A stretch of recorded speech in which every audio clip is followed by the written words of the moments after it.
Nadomak Kopru, nadohvat Portorožu, Strunjan i filmski zapis dana 22. maja 1976. leta.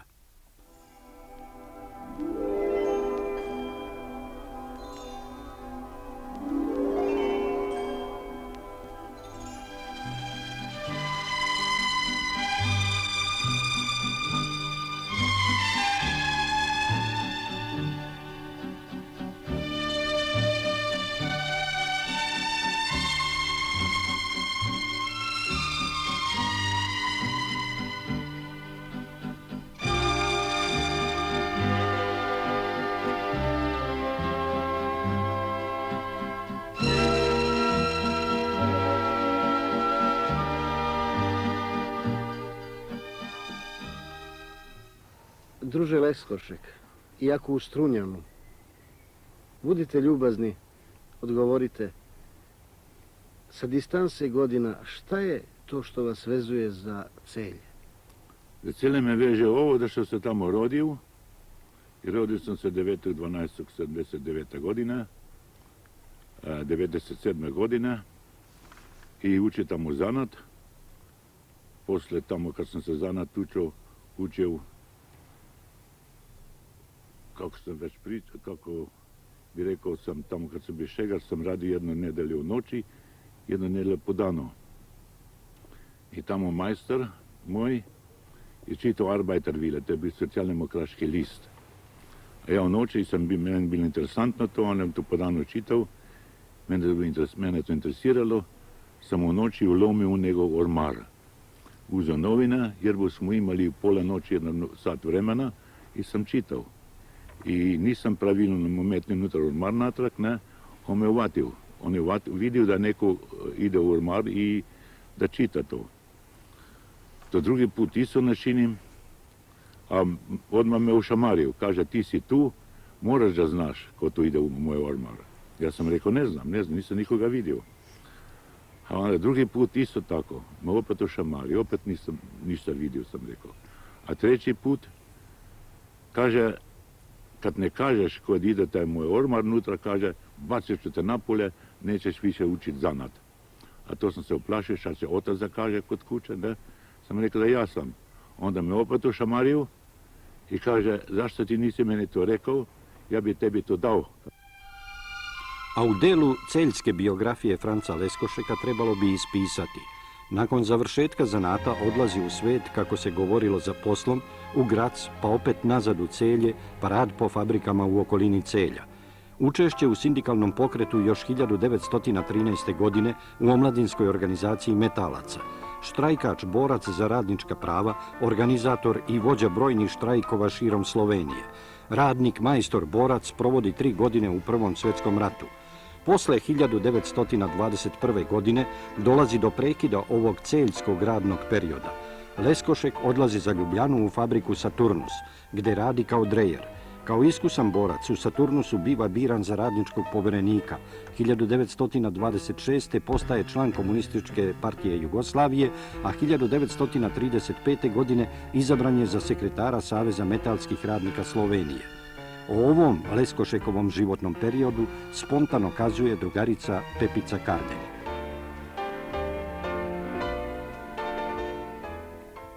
Prvi susret kojeg sam ja imala sa fabrikom, moram reći da sam tada srela i druga Leskoška.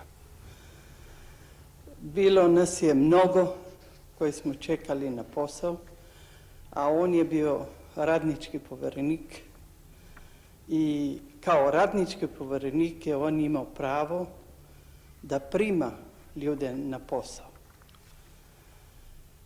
Ja sam tada jasno bila mala, 13-godišnja curica, i u toj grupi on je mene zapazio, ne znam kako to, možda zato jer sam baš bila tako sitna, mala, 13-godišnja curica, i on me pozove i kaže, šta ti tu radiš? Je li se ne bi ti malo držala još majke za krilo? Ja kažem, izvinite, ja to ne mogu, moja porodica je velika i ja moram da zaradim hljeb samo za sebe. To je i za njega bio neki pokazatelj da me izuzeo iz one grupe i dobila sam posle zaposlenje. U toj fabrici odmah prvo što su uradili, jasno, su nas vodili na onaj kraj gdje bi nam dali posao. A istovremeno sam vidjela da tu već postoji jedna organizacija i tu je već bila sindikalna organizacija i nas su odmah organizirali u sindikalnu organizaciju. To je bila organizacija metalskih radnika koja je imala svoje sedište u Beogradu i to su bili URS-ovi sindikati. A Leskošek, jasno, je već tada bio neki funkcionar u URS-ovim, to je u metalnoj organizaciji. Moram reći da je taj čovjek imao u fabrici velik autoritet, ali s obzirom na to, jer je on bio i dobar radnik, on je bio tokar i kao takav su njega odmah vidjeli šta vredi i napravili su ga i majstorom u toj fabrici. Više puta smo se mi kao mladi radnici čudili kako je on na ravnoj nozi diskutirao sa svim pretpostavljenim, tako da nisi imao utiska da je to podređeni, nego da može na ravnoj nozi sa svim ostalima da se postavlja. Mi smo u Saturnusu, jasno, ne bez borbi, imali prilično dobru situaciju. Ako je poređujemo sa drugim fabrikama, mi smo imali bolje plate nego su ih imali drugi radnici u drugim fabrikama.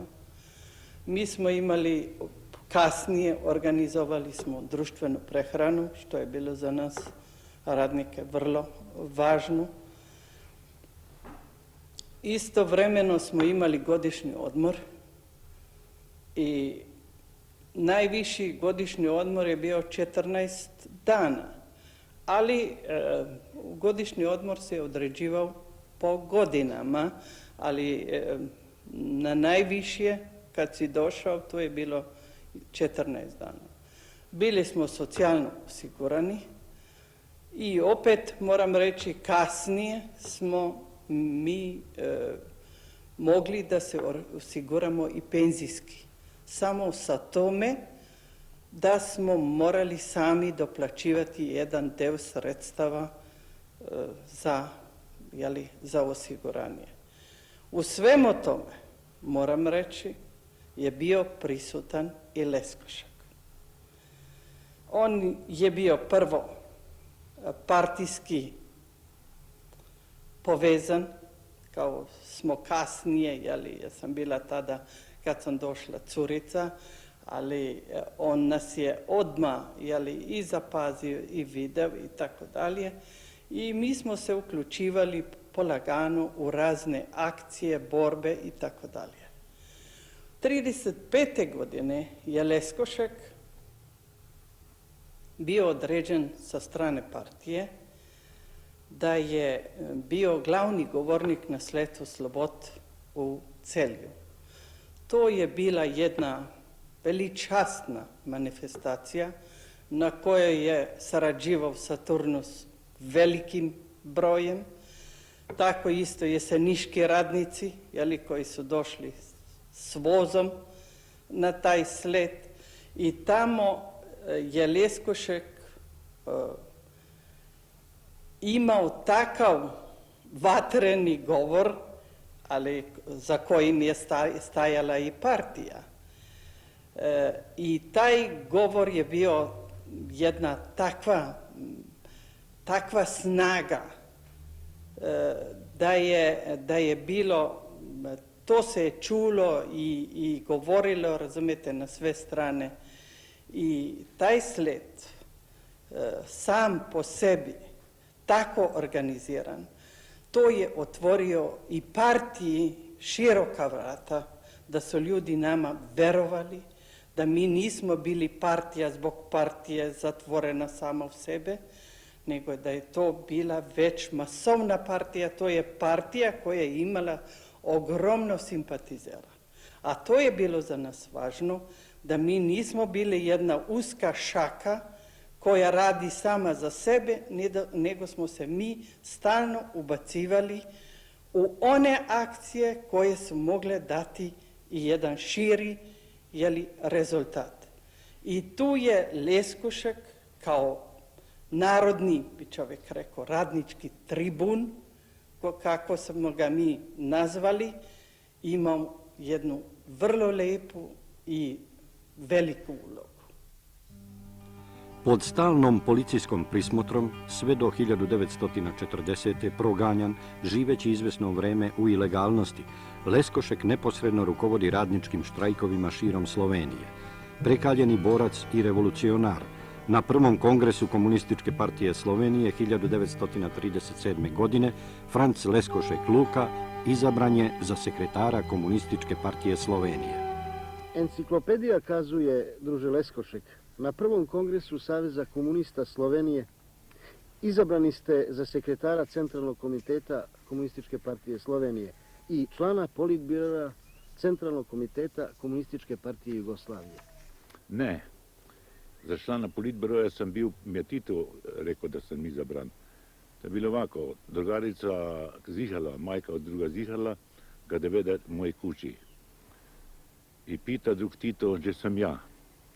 Kaže, neka odmah ide drugarica, neka me traži da dođe brzo kući, jer bo nema mnogo vremena. Pitam ja, ko je čovjek, kakav je to čovjek?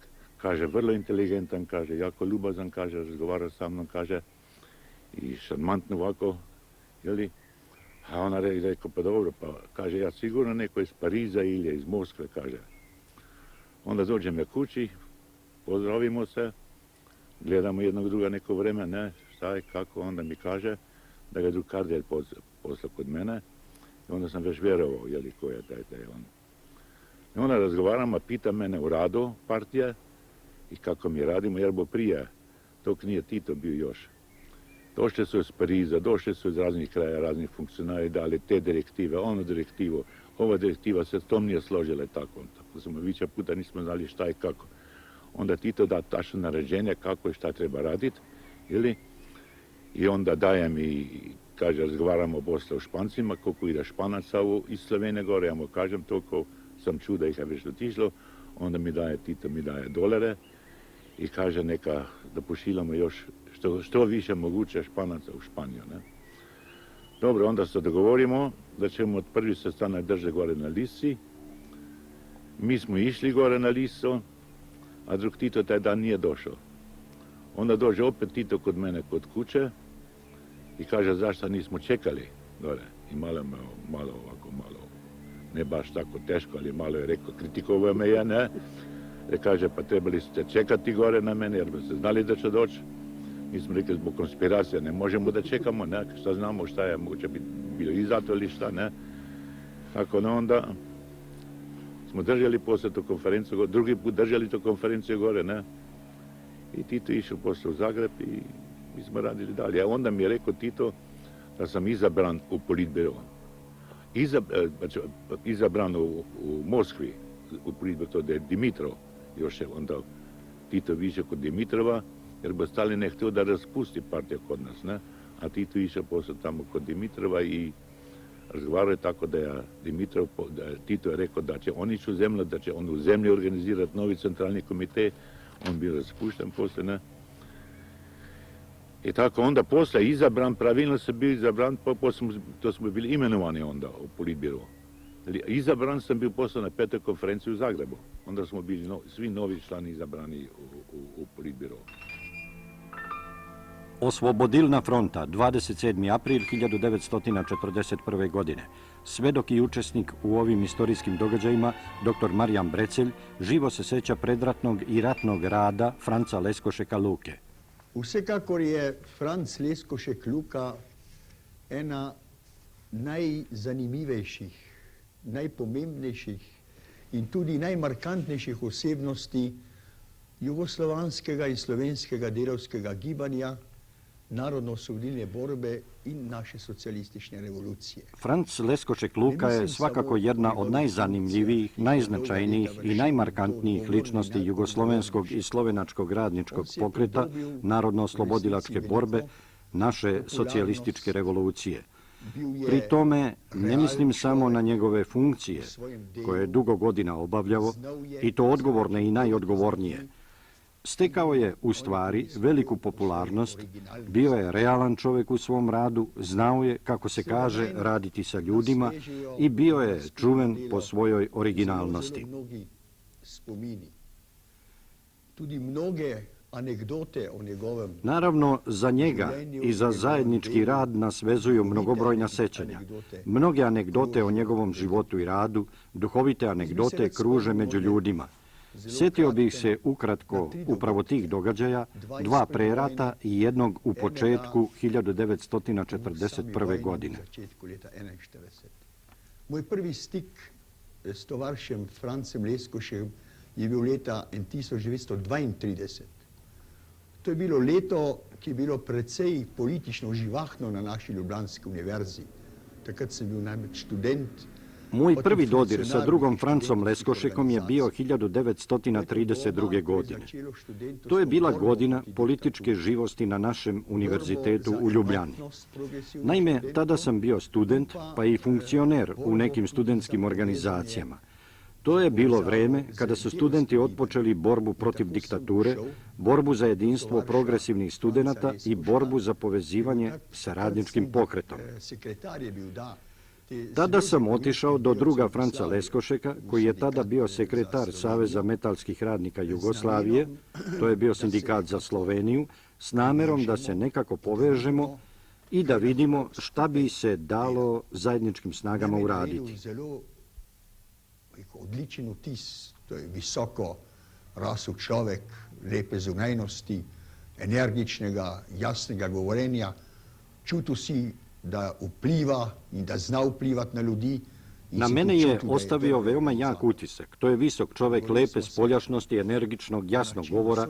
Osjećao si da utiče i da zna uticati na ljude, da je dobar organizator. Dogovorili smo se o načinu saradnje, pre svega u pogledu propagande, jer smo mi studenti rasturali političku literaturu u Sloveniji, organizovali sastanke i tako dalje. Pored kontakata koje sam imao sa studentima komunistima, mojim vršnjacima, to je bio prvi kontakt sa predstavnikom radničkog pokreta kod nas, te mi je upravo zbog toga ostao u veoma živoj uspomeni. Drugi susret je bio 1938. godine. To je bila godina državnih izbora kad smo se ovdje u Sloveniji pripremali da nastupimo zajedno sa opozicijonom listom Vladimira Mačeka. Svu organizaciju u Sloveniji u stvari je držao seljačko-radnički pokret u svojim rukama. I tu je, možemo slobodno reći, Franc Leskošek bio duša te predizborne borbe. Večkrat bil na shodih, to je bil u resnici ognjevit govornik. Održali smo brojne sastanke sa njim, a i sam više puta bio na skupovima. On je u stvari bio vatreni govornik i znao je ljudskom rečju, kako se kaže, prodreti do ljudi, a probleme koji su tada bili veoma aktuelni znao je plastično predstaviti. Međutim, ta njegova aktivnost nije bila dugotrajna. Policija je njemu i njegovim sukandidatima zabranila kandidaturu, on se u stvari kandidovao za grad Ljubljanu sa okolinom, zabranili su mu sastanke i uopšte svaku aktivnost. I tada se drug Leskošek setio jednog jako uspešnog propagandnog sredstva. Slikao se sa zavezanim ustima i zavezanom rukom i time je hteo da kaže: vidite našu slobodu izbora, ne daju nam ni da pišemo ni da govorimo. No, in končno je prišlo leto 1941. Vsi vemo, kakšen strašen Konačno došla je i 1941. godina.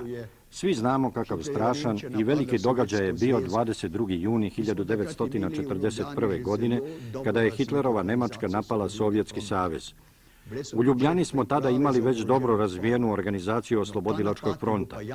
Odvijale su se i pripreme za oružani otpor i taj napad je bio jasan signal da je potrebno odmah organizovano pristupiti oružanom ustanku. Franc Leskošek je bio sekretar Komunističke partije Slovenije. Odmah je sazvao centralni komitet i prva stvar je bila ta da je centralni komitet naimenovao glavni štab slovenačkih partizanskih četa. Luka Leskošek izabran je za komandanta. Kroz nekoliko dana svi smo bili pozvani na sastanak, tada sam bio i ja naimenovan za člana tog glavnog štaba.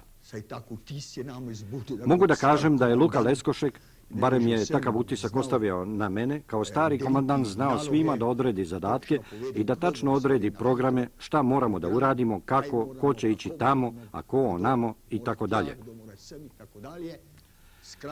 Ukratko, ostavio je utisak čovjeka koji će u ratu možda imati najodgovorniji zadatak. To je bio Luka Leskošek.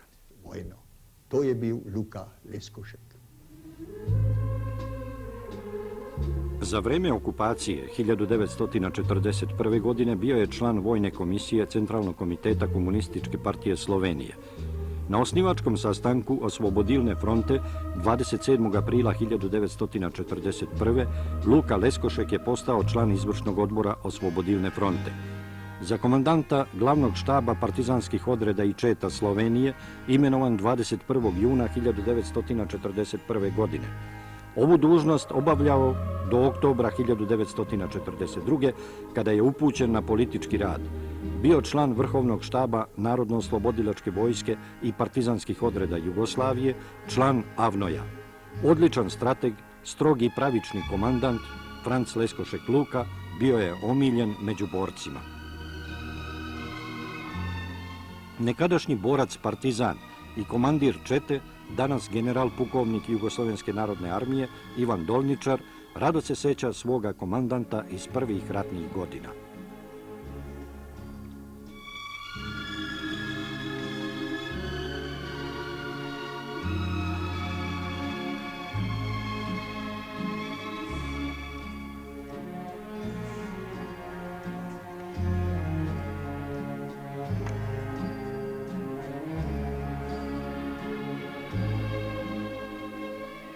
Do mog prvog susreta sa drugom Lukom došlo je u jesen 1942. godine, kada je glavni štab Partizanske vojske Slovenije, izvršni odbor Oslobodilne fronte, prešao sa teritorije Dolenske na teritorije Dolomita, na područje Dolomitskog odreda.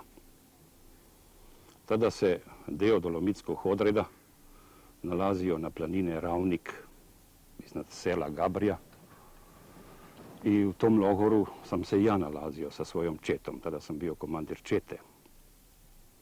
Ja se sjećam, jednog jutra pojavio se pred četom, upravo kad sam imao jutarnji stroj čete, kad smo čitali dnevne vijesti,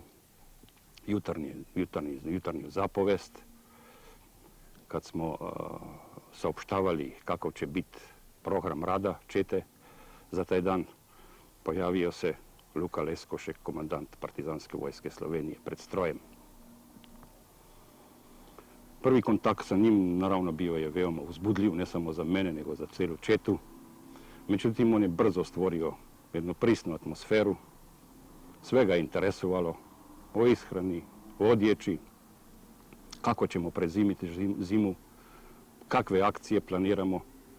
I posle toga je često navraćao u moju četu, prisustvovao u političkim časovima, gdje je on uzimao glavnu riječ. Prisustvovao je vojnim vežbama i navraćao na obične razgovore. Tada smo stvorili jedno prisno poznanstvo sa drugom Lukom i tada smo njega upoznali i ne samo kao komandanta, nego kao pravog revolucionara, kao pravog čovjeka. Kasnije sam imao prilike da druga Leskošeka, pratim ne samo njega, nego skoro sve članove izvršnog odbora Oslobodilne fronte iz područja Dolomita na područje Kočevskog roga. Posle jedne snažne ofanzive Nemaca i Italijana na to područje, glavni štab i izvršni odbor Oslobodilne fronte otišli su sa tog, premestili su se sa tog terena, sa terena Dolomita, natrag na Dolensku, na Kočevski rog. Ja sam bio određen za komandira prateće čete. I mi smo normalno prešli sve puteve, sve pruge, prevezli se preko Ljubljanice, prošli preko Ljubljanskog polja, na planinu Krim, iznad sela Ik. I tu smo htjeli da zadanimo, da bi onda produžili dalje marševanje. Međutim, već je tada bila krilatica da za drugom Leskošekom uvijek idu talijanske ofanzive. I tada se to dogodilo. Kad smo mi došli ujutro na Krim i izabrali mjesto gdje ćemo se ulogoriti i predaniti, smo zapravo upali u osinjak Talijana. Talijani su upravo tog dana, da li zbog nas, da li zbog nečega drugoga, sa jačim snagama pretraživali područje Krima. Naravno, mi smo morali odmah, s obzirom koga mi pratimo, ko ide sa nama, mi smo morali sa veštim manevrima izbjegavati susret sa Talijanima i onda smo našli jedno pogodno mjesto gdje smo se kamuflirali i zauzeli borbene položaje. Drug Luka je bio ceo dan sa nama na borbenim položajima, a Talijani su pored nas prolazili na svojih 10, 15, 20 metara. I pred veče, kad smo se već htjeli da se spremamo za pokret, drug Luka je opet obilazio te naše položaje i onda se spotakao preko jednog kamufliranog mitraljeza. I jako je povredio nogu, tako da nije mogao da stane na nju. To je za nas nastao jedan sad veliki problem, šta sada. Mi smo morali odmah da procenimo situaciju, da vidimo, uspostavili smo vezu sa partizanskom bolnicom koja se srećom nalazila u blizini i mi smo druga Luka odneli u bolnicu, a mi smo produžili put na Kočevski rog. Ja sam se nekoliko dana zatim opet dobio zadatak da se vratim po druga Luku sa jednom jačom grupom boraca. Naravno, kad smo se mi vratili natrag do te bolnice, drug Luka još nije bio sasvim uporavljen, mi smo morali pričekati par dana i kad je mogao da maršuje, da hoda, mi smo krenuli sa drugom Lukom natrag. I tu se sjećam jednog detalja, kad smo prolazili pored jednog talijansko-bjelogardističkog uporišta, zove se Runarsko, na cesti između velikih bloka i Sodražice, kad smo se popeli na padine velike gore koje se prostiraju između Ribnice i Kočevlja. Ja sam tu dao jedan kratak zastanak, jedan kratak predah. Kad smo se odmorili, ja sam komandovao pokret napred i pratio se drugu Luku, rekao druže Luka, moramo da krenemo. On kaže, kud ti se žuri? Jer vidiš ti ovu lepu majsku noć, ovu lepotu. Daj da još malo ovdje odsedimo i da slušamo ovu lepu muziku. Ja sam se iznenadio kako sad on muziku misli. Međutim, posle kaže, jel čuješ ti sve ove mitraleze, sve ove bombe, sve ovo što puca oko nas po ovoj zemlji slovenskoj. Daj da malo to slušamo. I pored Roške ofenzive, i pored Dolomitske ofenzive, i pored toga što smo prošli put pali među Talijane. Vidiš da ti Talijani na ovoj zemlji nemaju mira ni jednu noć. Daj da još malo posedimo. Franc Leskošek Luka bio je posle oslobođenja zemlje ministar industrije i rudarstva Vlade Narodne republike Slovenije, ministar teške industrije u Vladi Federativne Narodne republike Jugoslavije, predsjednik Saveta za mašinogradnju, potpredsjednik Savezne skupštine, član izvršnog komiteta Centralnog komiteta Saveza komunista Slovenije. Bio predsjednik Subnora Slovenije i potpredsjednik Subnora Jugoslavije, poslanik Savezne skupštine i poslanik Republičke skupštine, član Centralnog komiteta Saveza komunista Jugoslavije, bio član Izvršnog komiteta Centralnog komiteta Saveza komunista Jugoslavije i drugo. Druže Leskošek, posle oslobođenja zemlje bili ste na visokim državnim i političkim dužnostima. Na kojoj dužnosti ste bili, a da kao rukovodilac i čovek niste uradili ono što je nalog bio? Sad, do duše, ja sam imao prilično dosta tih političkih i privrednih dužnosti. Prvo, kad smo se vratili iz fronta u Ljubljano, postao sam ministar industrije. Slovenska industrija je bila donekle skoro sva porušena i uništena. Prva skrb je bila da to restauriramo i da počnemo graditi nova preduzeća koja su nam potrebna. Tako, na primjer, Litostroj. Litostroj sam je već gore na Rogu projektirao. Ne projektirao kao projektant, nego skicirao. Skicirao tako da sam imao jednu skicu kako bi to izgledalo. No, odmah to je bilo moj prvi zadatak. Pored rekonstrukcije fabrika, da sam gradio Litostroj, jer je mašin fabrika prije rata stajala u Ljubljani, Tennessee za masa, koje je radilo 700 ljudi. I Osječka ljevaonica je kupila tu fabriku i onda likvidirala. Bilo je 700 radnika bez posla. Sad kuda tim radnicima? Ja sam imao posle brigu da sam ih raskvantirao po čitavi zemlje, su dobili posao i sam imao zadnju konferenciju s njima, to je bilo u noći. I tamo sam je rekao, kapitalisti zatvaraju fabrike, ali mašin fabrika će u Ljubljani još stajati, a neće graditi više kapitalisti nego neko drugi. I tako sam imao nekako obavezo, da sam poslije odmah kad sam došao u Ljubljano, počeo da radim u fabriku. I pored drugih, Štore, Jesenice,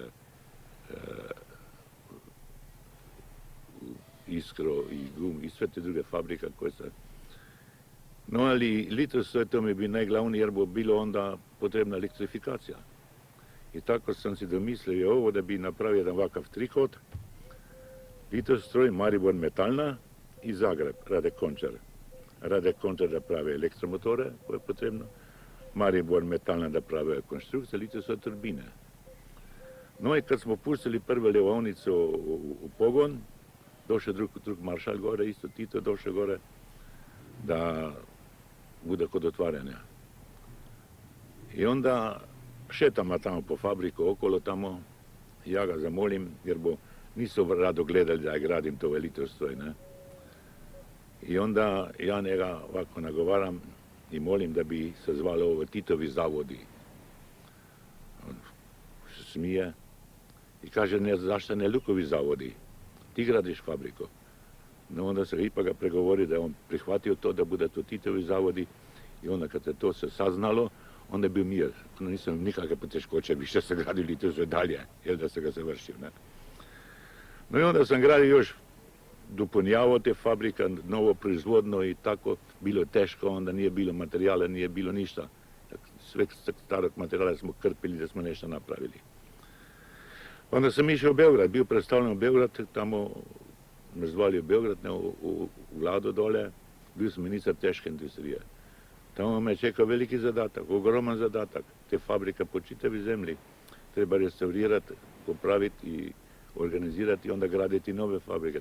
A kad smo već kod teške industrije, onih napornih godina obnove i izgradnje zemlje, setite se, druže Leskošek, značajnijih saveznih akcija na tom planu? Ja sjećam se, ali sve ne. Onda kad sam došao dole u Beograd, dobio sam veliki zadatak, to je bio ogroman zadatak. Svu industriju dići i raditi ono što nama fali. Prvo je bilo treba železare.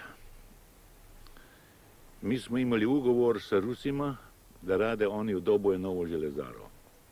Onda baš došao informbiro i nisu nam dali to.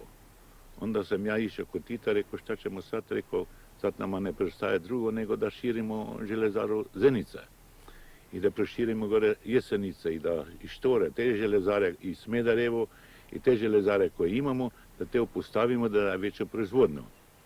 Tito se složio s time, svakako, ne? Onda smo počeli da širimo železaru.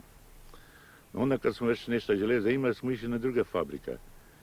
Prvo, recimo Lola Ribar je bil prvi na vrsti, smo trebali ove mašine alatnike smo trebali, to smo išli prvo. Onda smo trebali druge materijale. Tako smo gradili poslije dole u Sevojno i dole u Svetozarevo ovo fabriku kablova i proširili Brod, proširili Rade Končara, nadalje postavili još dve visoke peći u Zenici, tako smo imali dosta gvoža i postavili u Kruševac, rekonštruirali fabriku, u Kraljevo pravili vagone i onda Jesenice raširili kad smo trebali za gvožđe više i proširili poslije Ravne. U Ravnah sam imao velike poteškoće zbog vojska, nije dozvolila vojska, a ipak smo poslije pokazali da možemo nešto napraviti, da ona dobije sav materijal koje treba. Onda sam ja napravio ako malo po svoje, nikom nisam kazao. Tamo je Kovačnica bila pod uslovima, radila koje ne bilo moguće raditi, valjaonica isto tako ne bilo moguće raditi. Tako smo poslije na staro Kovačnicu samo preko napravili halo i onda ovo staro porušili. Dođe oficiri od vojske, gledaju gdje ova stara Kovačnica više nema, bila je nova. Jel? I tako je bili s valjaonicom isto. Nije bilo para, a niko nismo ni pitali. Ja sam rekao samo klančniku, direktor, ti počni raditi, imaš gvožđe, radi i počni. Ovom velikom i značajnom Leskošekovom radnom posleratnom periodu dodajmo izjavu druga Gregora Klančnika. Tovariš Franc Leskošek Luka ima brez dvoma ogromne zasluge pri industrializaciji naše domovine. Drug Franc Leskošek Luka ima nesumnjivo velike zasluge u industrializaciji naše domovine. Mislim da delim mišljenje svih kad kažem da ga možemo smatrati ocem slovenačke industrije i kumom jugoslovenske teške industrije. Pošto radim neposredno u crnoj metalurgiji, moram da kažem da ima izuzetne zasluge i kod razvijanja slovenačkog železarstva i za razvoj celokupne jugoslovenske crne metalurgije. Takrat je on bio ministar industrije i rudarstva Slovenije. U vreme kada je bio ministar za industriju i rudarstvo Slovenije, naimenovao me je u ekipu koja je otpočela rad i izvela prve radove u železari Jesenice. Već februara 1946. godine naimenovao me je za upravnika železare Ravne, koja se tada zvala Čeličana u Ravnama. On je rekao, Jeklana na Ravnah je majhna tovarna, stara.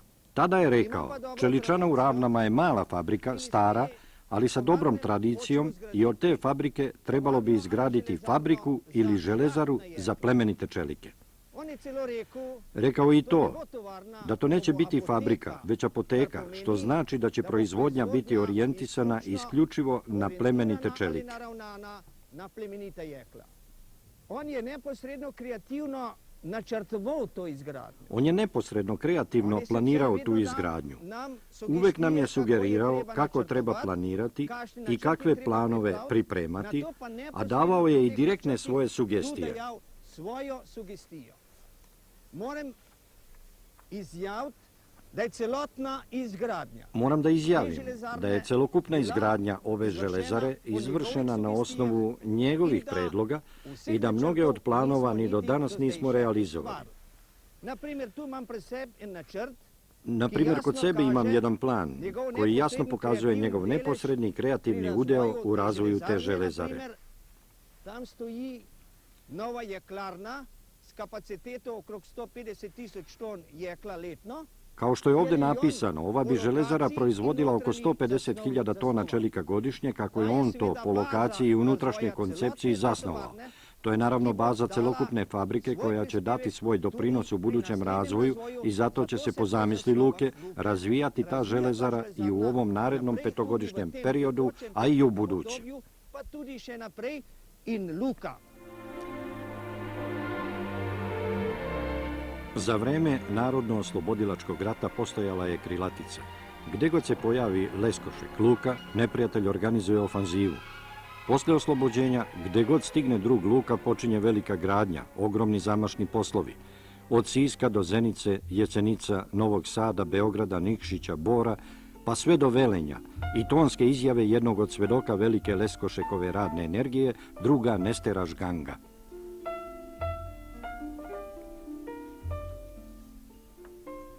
Jaz moram reči, da sem zelo vesel vas, tovarši iz televizije Beograda, da ste prišli do mene. Moram da kažem da se veoma radujem vašoj poseti iz televizije Beograd, što ste došli k meni da bi dobili informaciju o radu druga Luke, koji je povezan sa gradnjom našeg Velenja. Gradnja našeg Velenja vezana je za veliku borbu. Zgradnja našega Velenja je povezana z veliko borbo. Moram reči, da je bila sreča, da je tovarš Luka prišel v priliki v Šoštanj, ki je bila takrat še občina v Šoštanju. Srećna okolnost je, moram reći, ta što je drug Luka došao u Šoštanj. Opština je tada bila u Šoštanju, gdje se diskutovalo o izgradnji rudnika, uglavnom o izgradnji stambenog naselja, a drugovi iz Ljubljane su došli sa potpuno pogrešnom koncepcijom. Tovarš Luka je takrat pokazal, tako kot mnogokrat, da ve, da je treba za našega delovca, posebno še pa za rodarje, resnično. Tada je drug Luka, kao i mnogo puta ranije, pokazao da zna šta je našem radniku potrebno, a naročito rudaru, kome je potrebno dati ono što mu pripada. Lepu i suvu sredinu, škole, odmaralište, pozorište, ukratko veći životni standard. Jer rudar živi i radi pod najtežim i najopasnijim uslovima. Ker rudar živi resnično pod najtežjimi pogoji dela, najbolj nevarnimi, in prav zaradi tega, ker je večina pod zemljo, je treba tem rudarju dati takrat, ko je odzunaj, to kot sam rekel. I upravo zato što je uglavnom pod zemljom, potrebno mu je pružiti, barem onda kada je na polju, ono što sam već rekao, lep, suv, svetao stan i sve drugo što rudaru pripada. U Šoštanju doživjeli prvo podporo. U Šoštanju smo tada po prvi put naišli na odobravanje, jer je drug Luka odlučno bio na stanovištu da je potrebno početi sa urbanizacijom. Začeti urbanizirati. Velenje, moderni grad mladih radnika i rudara, jedan od ostvarenih snova radnika i revolucionara Franca Leskošeka Luke, jednog od neimara nove socijalističke zajednice. Ili kako jedan hroničar nedavno zapisa, Velenje, mnogonacionalni grad, jedini grad u nas u kojem se poznanici, prijatelji i građani ne pozdravljaju na ulicama sa zdravo ili dobar dan, već rudarskim pozdravom srećno. Ovaj grad posjeduje sve ono što imaju i ostali veliki gradovi, Beograd, Zagreb, Ljubljana, Titograd, Skoplje, Sarajevo, Priština i Novi Sad. Pozorište, školski centar, dom kulture, robne kuće, bioskope, stadione za rekreaciju, dečije centre i šta li još ne. Prostrane trgove i avenije, sve ono o čemu je decenijama pre rata sanjao radnik i revolucionar Franc Leskošek Luka. I još nešto, mladost i pesmu, revolucionarne tradicije i radničku solidarnost. Grad snova, rekao bih, završava hroničar. I jedno L od rondele.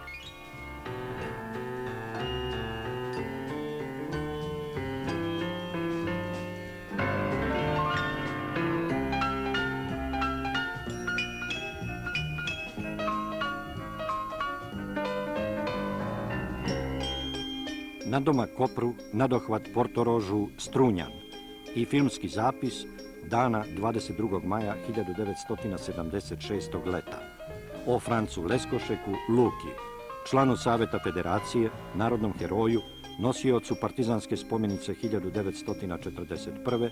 Ordena Narodnog oslobođenja, Ordena junaka socijalističkog rada, Ordena za hrabrost, Ordena Velike Jugoslovenske zvezde i drugih visokih domaćih i stranih odlikovanja. U jedan plavi majski suton.